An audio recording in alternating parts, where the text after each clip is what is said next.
लीजिए दोस्तों, हम आपके लिए एक और शानदार क्विज लेकर आ गए हैं। ये क्विज हिंदी की होने वाली है। पहला प्रश्न है, प्राथमिक स्तर की पाठ्य पुस्तक में कार्टून, भाषण, विज्ञापन आदि बच्चों के भाषा क्षमता विकास में क्या हैं? ऑप्शन हैं अनुपयोगी हैं, सहायक हैं, बाधक हैं या निरर्थक हैं। आप अपना जवाब सोच लीजिए। इसका सही जवाब है ऑप्शन दूसरा, ये चीज़ें सहायक होती हैं भाषा क्षमता के विकास में। अगला प्रश्न क्विज का दूसरा प्रश्न है, प्राथमिक स्तर पर पढ़ाते समय आप हिंदी भाषा संबंधी किस पक्ष पर सर्वाधिक बल देंगे? ऑप्शन हैं भाषा प्रयोग पर, व्याकरणिक नियम पर, व्याकरण ज्ञान पर या भाषा ज्ञान पर। आपका जवाब क्या होगा? आप सोच लीजिए।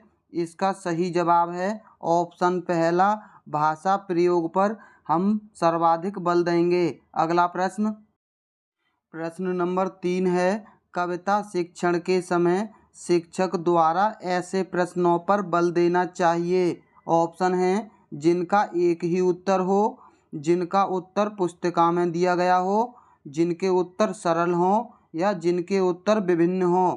आपका जवाब क्या है? आप सोच लीजिए।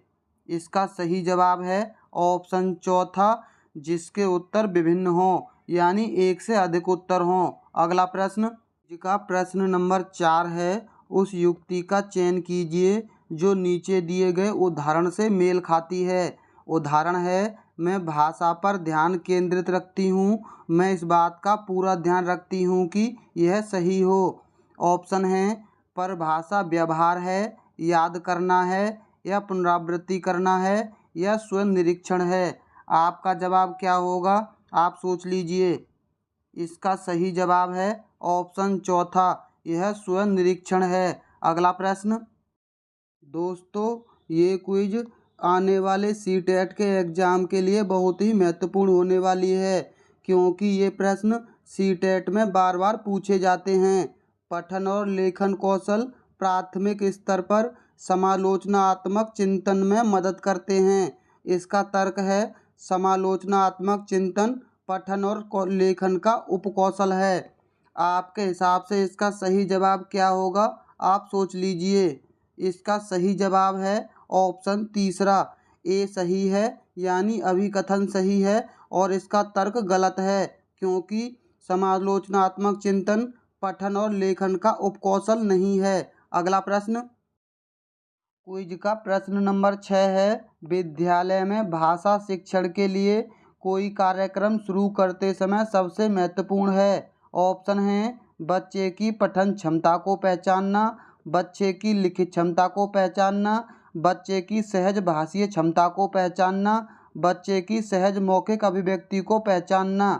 आपके हिसाब से इन ऑप्शनों में से सही ऑप्शन कौन सा है? आप सोच लीजिए। इसका सही जवाब है ऑप्शन तीसरा, बच्चे की सहज भाषीय क्षमता को पहचानना किसी भी कार्यक्रम को शुरू करने का सबसे महत्वपूर्ण उद्देश्य होना चाहिए। अगला प्रश्न नंबर 7 है, व्याकरण पढ़ाने की आगमन विधि किस पर सर्वाधिक बल देती है? ऑप्शन हैं उदाहरणों पर, मानकता पर, नियमों पर या परिभाषा पर।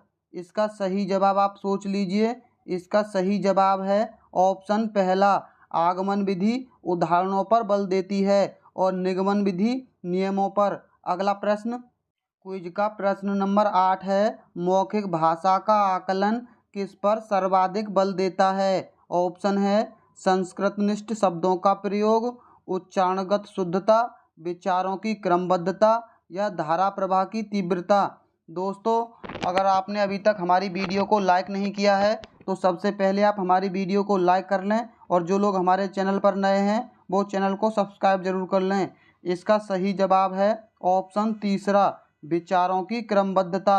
अगला क्विज का प्रश्न नंबर 9 है, कहानियों की विभिन्न शैलियों पर की गई चर्चा बच्चों को किस में मदद करती है? ऑप्शन हैं कहानी के तत्वों को याद करने में, कहानियों की कमियां बताने में, व्याकरण समझने में या कहानियां रचने में। आपके हिसाब से इसका सही जवाब क्या होगा? आप सोच लीजिए। इसका सही जवाब है ऑप्शन चौथा, कहानियाँ रचने में मदद करती है। अगला प्रश्न, आखिरी प्रश्न है, हिंदी भाषा सीखने सिखाने का दायरा इतना बड़ा होना चाहिए कि इनमें से किससे इसका नाता ना टूटे। ऑप्शन है व्याकरण रटने से, व्याकरण सीखने से, भाषा प्रयोग से या भाषा की परिभाषा से।